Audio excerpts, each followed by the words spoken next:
點解漂移完之後係咪有啲暈暈地咧？你就梗係暈啦！你咁樣白鴿轉發暈嗰個就係你㗎。喂，但係你而家又帶我去邊啊而家帶你去波樓。波樓？但係小朋友啱去嘅咩？嗱，我呢個波樓咧係非常之健康嘅，大人同埋小朋友都啱㗎。即係與別不同嘅波樓。係。係咪咁啊？由開源道南行就到達興業街，我哋下一個目的地就係呢座工廈嘅12樓啦。喂，呢度點睇都唔似係波樓啊嘛？就落去。你睇到 ，Come enjoy with the ball。Hello。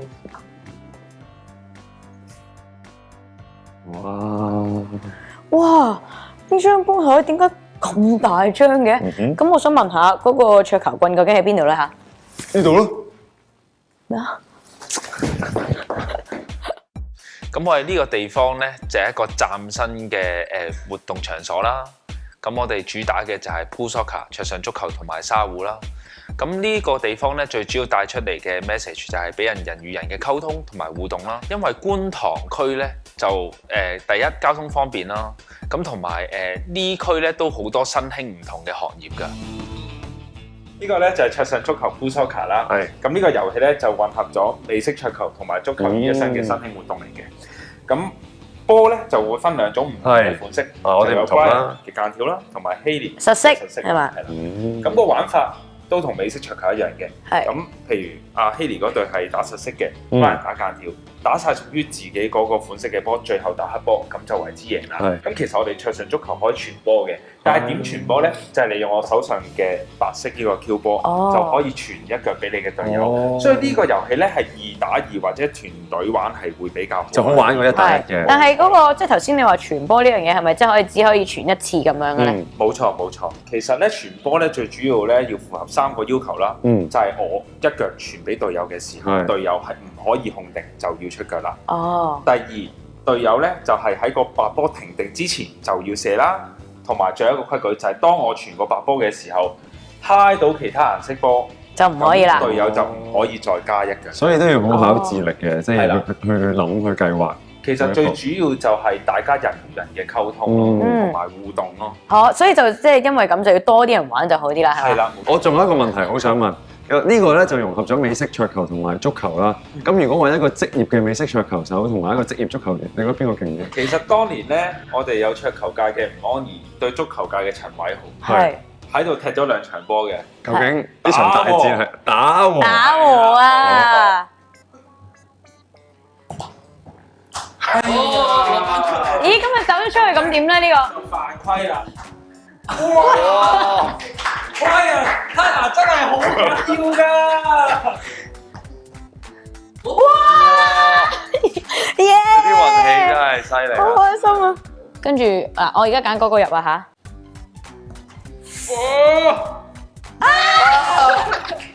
好嘢！竟然咁都贏到！頭先邊個講話 partner 真係好緊要啊？係真係好慘喎，C朗。你都有講過，其實咧，唔係，但係呢個咧只不過真係慘，但你慘講真嘅啫。我哋好快就會真正開始比賽啦。輸咗啦！咁而沙壺呢個咧就係一個好古老嘅遊戲嚟嘅。喺200-300年前，其實呢樣嘢已經係宮廷貴族入邊一啲嘅玩意嚟嘅。咁你會見到好長嘅跑道，大家都會聯想到冬季奧運嘅冰壺啦，即係有啲似嗰個感覺。但係咧，我哋呢個遊戲咧就好得意嘅，就唔可以拆嘅。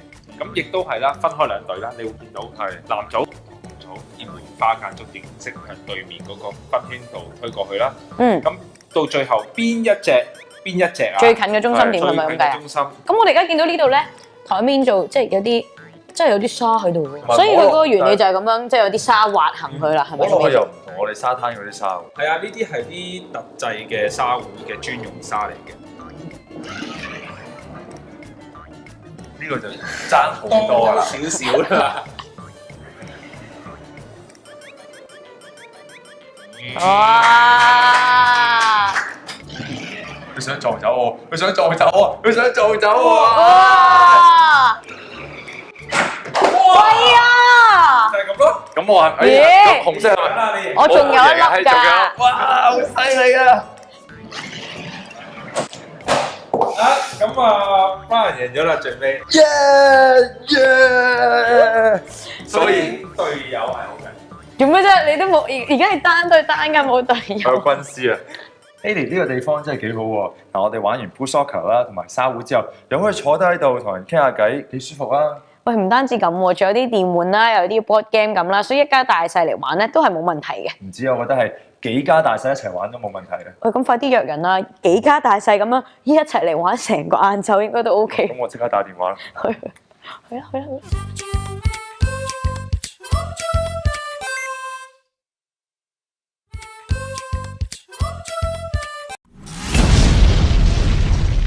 90秒睇完一場波。話說江湖上有兩位奇人，一位係香港球壇上最有娛樂性嘅球員之一，人稱 Full Dragon 嘅黃耀富。其實呢個朵都好似係佢自己改嘅啫。冇秘技，初版唔用得，冇秘技。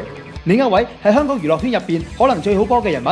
平時一場友誼賽，佢係咁意就可以入15、6球啦。不過都係根據林敏聰自己嘅 Facebook 報導，即冠軍係世界冠軍嚟啊嘛，國家級使鬼皮剪嗰啲傻傻地嘅啫。係一個好普通嘅落雨天，喺觀塘工廠區入邊嘅一個角落，佢哋約定咗一齊剝晒衫褲、剝晒鞋。Sorry， 淨係除咗鞋啫，然後用隻腳代替支 Q， 整翻場 pool soccer 友誼賽，睇下邊個支 Q 硬淨啲。兩位為咗準備去踢好呢場波，分別都做足熱身嘅。Jordan Fu 就話造型係成功嘅第一步，戚冠軍呢就話依套最重要，博食過粉果先。咁比賽呢啲嘢都係咁㗎啦，一係入一係唔入。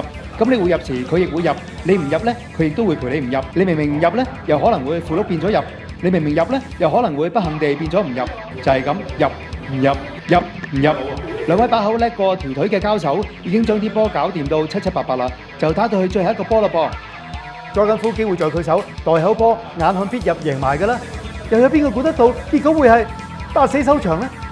今次呢場球壇 crossover 娛樂圈嘅足球加桌球嘅大戰，結果再一次係有人歡喜有人愁。好啦，睇完呢條片，我哋有咩得着呢？可能係明白咗好波不如好運啦。不過據講好波嘅人特別好運㗎。拜拜。嗱，近年咧外國興起結合桌球同埋足球元素嘅桌上足球，香港有80後咧就引入一項運動，男女咧都可以自由組隊比賽。感受一下入波嘅快感，對樂文字介紹下。呢一球一係入一係唔入，足球嘅12碼經常都會聽到，套用喺 pool soccer 都一樣啱用。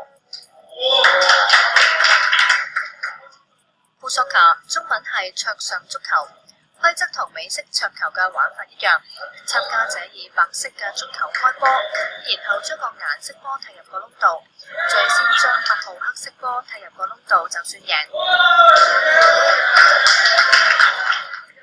呢日我哋揾咗前香港足球先生山道士試踢，佢都認為足球員冇絕對優勢㗎。我諗暫時唔可以講話係一個職業足球員都幾難嘅，因為始終都要去磨練啦。因為我哋踢波好講求技術啦，同埋個力水啦。咁呢個 game 就真係要你個力水啦，係嘛？點樣教個波啊？呢項運動可以打1對1，或者係2個人1隊，以2個人傳波嘅方式改變白波嘅方向，將顏色波踢入個窿度，大家有商有量，研究入波策略。咁入咗白波又點呢？就唯有將個搬球權交俾對方啦。不過最後一 Q 要頂住壓力一啲都唔容易啊！就算係山道士都有失手嘅時候。近年各地興起球類 crossover， 阿根廷有足球高爾夫，而家又有桌上足球。山道士認為呢個趨勢會越變越有。多呢啲嘅 game 俾人玩咧，我諗對於足球係吸引嚇，同埋真係每一個唔同嘅 game 咧，要用每一即係玩完今次咧，其實我都好中意玩嚇，因為可以練到我哋嘅耐性啦。諗打呢啲一定要耐性啦，唔可以心急啦，係咪？同我哋踢波一加埋我即刻射。嗱，pool soccer 啦就係美式桌球同埋足球嘅混合體。嗱，參加者啦就係用腳啦代替咗傳統嘅玩法，令到咧成件事咧更加有趣味性。pool soccer 起源法國，將呢個運動引入香港嘅Samuel，就指運動能夠增加隊員嘅互動。好似踢足球傳波，咁如果有 partner 有多個人去幫你嘅時候咧，就會容易啲去掌握呢個運動，同埋大家可以溝通啦、傾偈啦，講下喂究竟我要點踢俾你啊咁樣。其實老少咸宜㗎，我哋見到老豆帶個仔嚟玩啦。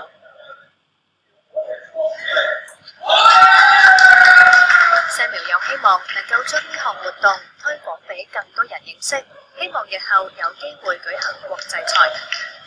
無線電視記者樂文。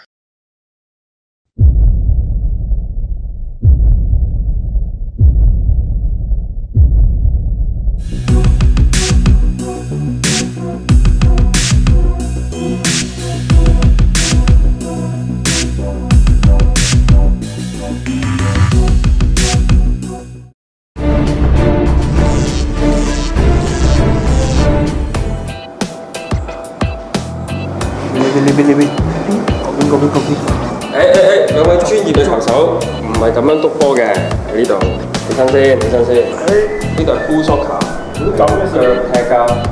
試過未？試一試先。好。試下大力。南區足球隊神技示範。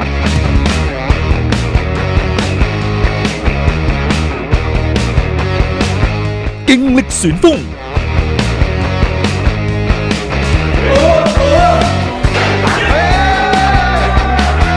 獅子搖頭，迴旋斬，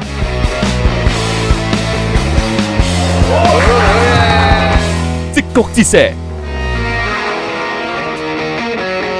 粒射金字塔，伏虎敲鐘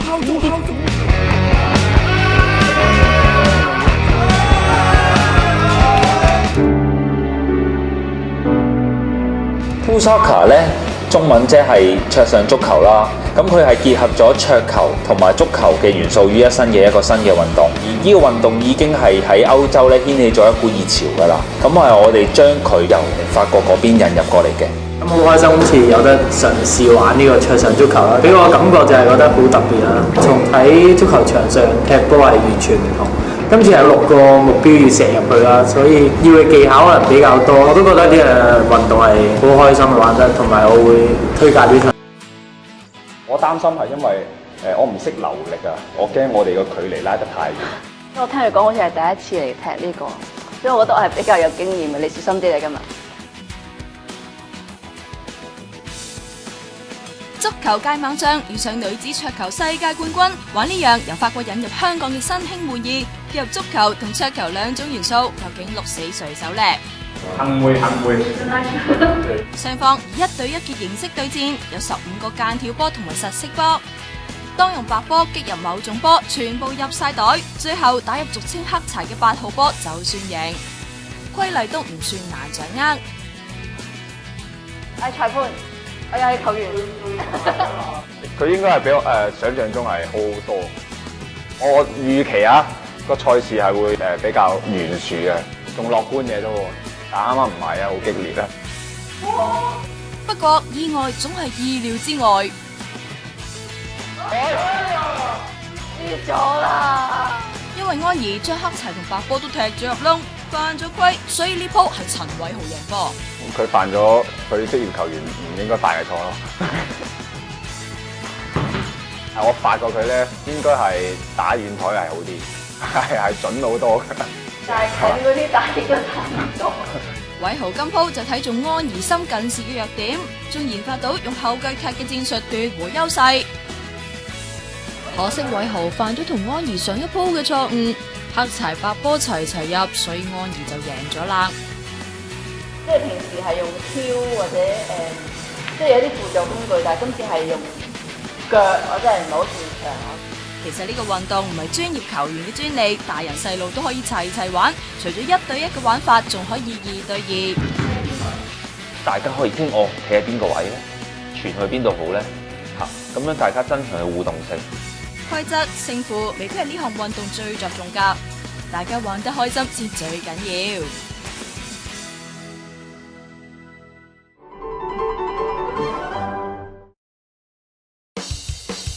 日犀利啦！有山 Sir 山道士、和哥李健和，仲有港超聯梁氏兄弟，將會為大家合演一場桌上足球嘅巔峰之戰。好啦，今日咧終於都嚟到4年一度有線電視洲際桌上足球體育王杯嘅決賽，未到即刻揾嚟咧平洲嘅代表李健和同我哋傾下佢偈先㗎。和哥，今日球隊會排出啲咩陣式咧？咁我哋當然今日即係新啦，第一次入到決賽係咪？咁係啊，我哋喺桌上足球嚟講，我哋好新嘅嚇。咁啊嚟到咁辛苦嚟到決賽咧，咁啊對住咁強嘅對手，我當然梗係擺出個2-0啦。2-0嘅係啊，千祈唔好攻住，防守先係。必要時就排出1-1嘅。佢當然啦，即係如果見到對手個進攻力唔係咁強嘅時間，我哋就即刻變陣咯，1-1咯，唯有。咁啊，今日嘅對手都叫做一個球壇嘅年輕新勢力嘅兄弟兵。你同阿山 Sir 呢對老前輩組合，勝算高唔高咧？澄清一下，佢係老啫，我唔係。因為如果講波嚟講，我係第一次玩啫，佢玩過幾次，咁啊變咗佢係老，我係後生嘅。咁啊一老一嫩嘅組合啦。啱啊！你係嫩嘅。係啊啱。OK，真係好混亂啊！即刻睇呢場決賽啦！亦都睇下雙方嘅球員名單先。平洲代表個 friend 就係笑容親切嘅山道士啦，再加上眼神唔係太友善嘅李健和啊。咁啊，吳信仔亦都係首次擔任決賽嘅裁判㗎。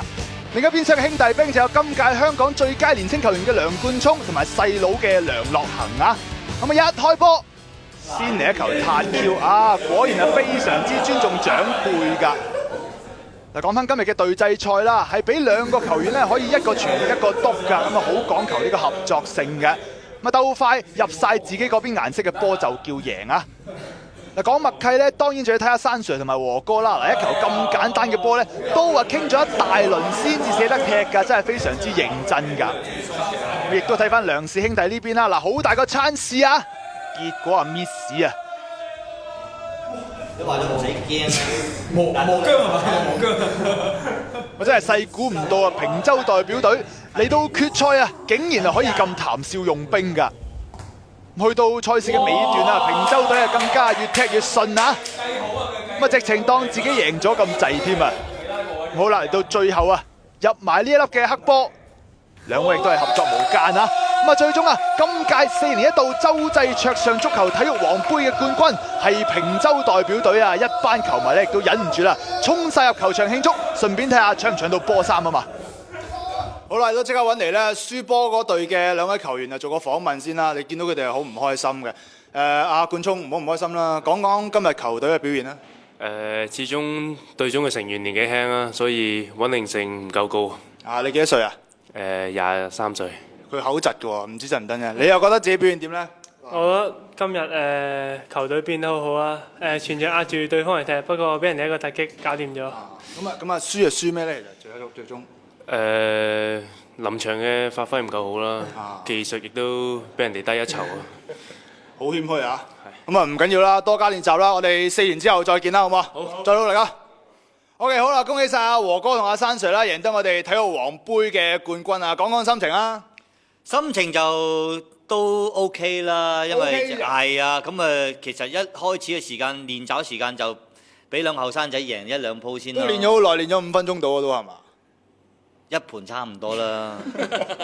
山 Sir 咧心情冇開心咯，即係贏咩都要開心噶嘛嚇，好開心啊，開心啊！咁啊，但係即係嚟咗打咗2-3局咁樣，頭嗰2局佢哋贏，根本就未認真咯。我哋如果認真就唔夠我哋打噶咯。咁啊，其實講翻啦，玩呢個桌上足球啦，有冇啲咩特別技巧咧？即係今日體驗完啦。我諗最主要就係2個人嘅溝通啦，同埋喺嗰個係戰術上嗰個部署會好緊要啦。即係可能有一個信心比較好啲咧，就即係做多啲射門啦。咁就喺嗰個教波其實同桌球差唔多啦嚇。咁啊可能有啲技巧就可以撩起個波啊。咁即係呢樣同真正嘅桌球咧係有啲分別嘅。山 Sir 咧，我見你玩好多技巧嘢喎。暫時學緊咯，但係就係、我諗技巧都係好玩㗎。如果有即係機會可以做到，咁但係我諗2個人真係要夾咯，係嘛？有時啲波入唔到啊，唔好夾硬入咯，打翻個好似打台波咁樣 set 住佢哋咁樣咯。但係就即係用腳，平時踢波好易，但係而家咁樣要射入個窿仔就好難咯。好啦，今屆啊攞咗個冠軍啦，未來嘅發展路向會係點咧？咁啊，準備下一屆啦，係啊，咁啊就4年後，即係多4年時間個集訓咧，我諗會好啲嘅，係。係啦，我哋都係諗住喺呢度集訓啦，集訓完就都唔會香港打嘅，出邊打啦，嚇，試下可唔可以踢出去？係啦，睇可唔可以？係啦，即係去歐洲試試咯。好，咁啊，再期待和哥同阿山 Sir 咧4年之後嘅表現啊！唔該晒，恭喜晒！